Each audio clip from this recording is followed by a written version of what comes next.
নমস্কার বন্ধুরা, কাহিনী এআই এর আরও একটি অজানা ইতিহাসের পাতায় আপনাদের স্বাগত জানাই। এখানে প্রযুক্তি ও ইতিহাস মিলে গড়ে উঠেছে এক তথ্যভাণ্ডার। নমস্কার। আজ আমরা যে বিষয় নিয়ে কথা বলবো সেটা ভীষণ গভীর। বারাণসী, মোক্ষ লাভ আর মৃত্যুর এক অন্যরকম দর্শন। ঠিক, চলুন শুরু করা যাক গিরিশ মিশ্রর গল্প দিয়ে। জীবনের একদম শেষ সময়ে ওনার ছেলে ওনাকে বারাণসীর এক অদ্ভুত হোস্টেলে ভর্তি করান। হ্যাঁ, মুক্তি ভবন। এটা কিন্তু সাধারণ কোনো বৃদ্ধাশ্রম নয়। না না, একেবারেই না। মানুষ এখানে আসেন শুধু শেষ নিঃশ্বাস ত্যাগ করার জন্য, মোক্ষ লাভের আশায়। আর নিয়মটাও অদ্ভুত। 15 দিনের বেশি থাকা যায় না। যদি এই সময়ের মধ্যে মৃত্যু না হয় বা ধরুন স্বাস্থ্যের উন্নতি হয়, তাহলে ফিরে যেতে হবে। এই ব্যাপারটা দাঁড়িয়ে আছে বারাণসীর একটা মূল বিশ্বাসের ওপর, তাই না? একদম। এখানকার বিশ্বাস হলো এই পবিত্র ভূমিতে মৃত্যু হলে জীবন মৃত্যুর যে চক্র তা শেষ হয়ে যায়, মোক্ষপ্রাপ্তি ঘটে। এই বিশ্বাস তো বহু পুরনো, যখন এই শহর কাশী নামে পরিচিত ছিল, আলোর শহর। হ্যাঁ, আর এই বিশ্বাসের পেছনে একটা খুব ইন্টারেস্টিং পৌরাণিক কাহিনী আছে, ঋষি মার্কণ্ডেয়র গল্পটা। ওহ হ্যাঁ, মৃকুণ্ড ঋষি, তিনি শিবের তপস্যা করেছিলেন, তাই তো? আর শিব তাকে বর দিয়েছিলেন। দুটো অপশন ছিল, হয় এক দীর্ঘায়ু কিন্তু মূর্খপুত্র, অথবা মাত্র 16 বছর আয়ু কিন্তু অত্যন্ত জ্ঞানী এক পুত্র।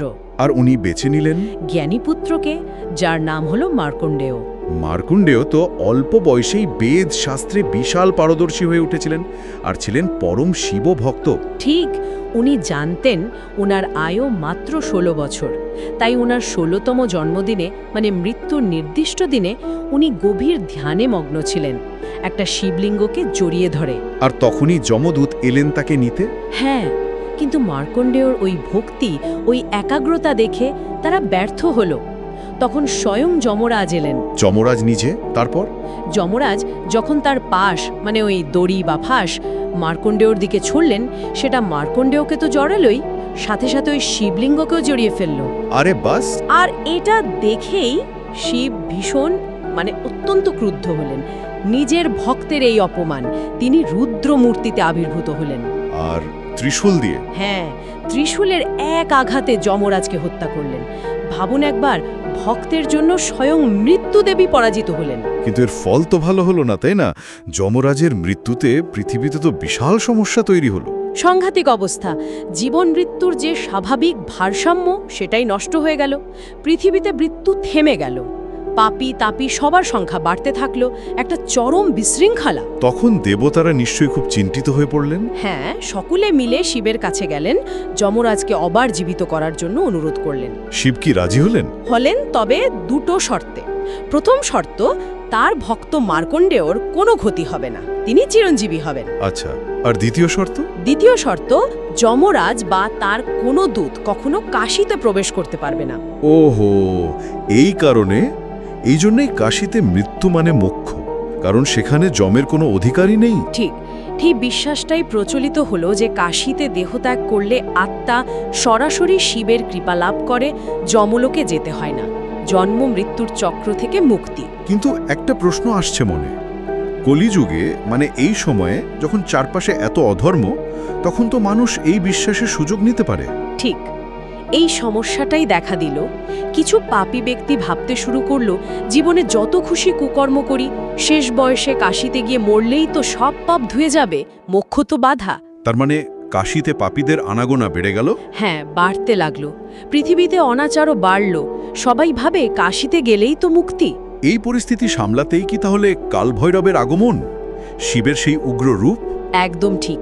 এই অনাচার বন্ধ করার জন্যই শিব তার অত্যন্ত উগ্র রূপ কাল ভৈরবে কাশীতে আবির্ভূত হলেন। কাল ভৈরবকে বলা হয় কাশীর কোতোয়াল, রক্ষক। রক্ষক?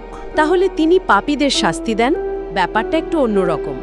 বিশ্বাস করা হয়, যদি কোনো পাপী ব্যক্তি শুধু যমলোকের শাস্তি এড়ানোর জন্য কাশীতে গিয়ে দেহত্যাগ করে, তাহলে ঠিক মৃত্যুর আগের মুহূর্তে তাকে কাল ভৈরবের মুখোমুখি হতে হয়। আর তখনই ঘটে সেই ভৈরবী যাতনা, যাকে বলে দ্য আল্টিমেট সাফারিং। হ্যাঁ, ওই কয়েকটা মুহূর্তে কাল ভৈরব সেই ব্যক্তিকে তার সারা জীবনের সমস্ত পাপের ফলস্বরূপ নরকের যত ভয়ঙ্কর শাস্তি আছে সব একবারে অনুভব করান। ওই তীব্র যন্ত্রণার মধ্যে দিয়ে তার পাপের প্রায়শ্চিত্ত হয়। বাপরে, তারপর সেই যন্ত্রণা শেষ হলে তার পাপের শাস্তি পূর্ণ হয় এবং শিবের দেওয়া শর্ত অনুযায়ী সে মোক্ষ লাভ করে। তার মানে কাশীতে মোক্ষলাভ নিশ্চিত, কিন্তু কর্মফল বা পাপের শাস্তি থেকে মুক্তি নেই, সেটা ভুগতেই হবে, হয়তো অন্য রূপে। ঠিক তাই, একদিকে যেমন মুক্তির আশ্বাস, তেমনি কর্মফলের অনিবার্যতার এক অদ্ভুত সহাবস্থান। এই দর্শনটা বোধহয় কাশীর প্রতিটা কোণায় দেখা যায়, বিশেষ করে মণিকর্ণিকা ঘাটে। শুনেছি ওখানকার চিতার আগুন নাকি কখনো নেভে না। ঠিক শুনেছেন, মণিকর্ণিকা ঘাট ৩৬৫ দিন ২৪ ঘন্টা সেখানে চিতা জ্বলতেই থাকে। ওখানকার ডোম রাজা যারা, তাদের কাছে মৃত্যুই যেন জীবন। তারা মৃত্যুকে ভয় পায় না, বরং জীবনেরই একটা অংশ হিসেবে দেখে। এমনও শুনেছি চিতার কাঠ দিয়েই নাকি তারা ঘরের উনুনও জ্বালান। হ্যাঁ, এরকম কথাও প্রচলিত আছে। এমনকি কাশীতে চিতার ভস্ম বা ছাই দিয়ে হোলি খেলারও প্রথা আছে, মহাশ্মশানের হোলি। এটা আসলে জীবন আর মৃত্যু দুটোকেই সমানভাবে গ্রহণ করার প্রতীক। সত্যি, কাশী এক অন্যরকম জায়গা, যেখানে মৃত্যুকে ভয় পাওয়া হয় না, বরং উদযাপন করা হয় জীবনের এক অবশ্যম্ভাবী পরিণতি হিসেবে। এই বিশ্বাস, এই দর্শনগুলোই কাশীকে এত রহস্যময় করে তুলেছে। নিঃসন্দেহে জীবন, মৃত্যু আর মুক্তি, এই তিনের এক আশ্চর্য মিশেল হলো এই কাশী। তথ্যটি ভালো লাগলে ভিডিওটি অবশ্যই লাইক এবং আমাদের চ্যানেলটি সাবস্ক্রাইব করবেন। খুব শীঘ্রই আবার ফিরব নতুন আরও অনেক তথ্য নিয়ে। আজ তাহলে আসি, ভালো থাকবে।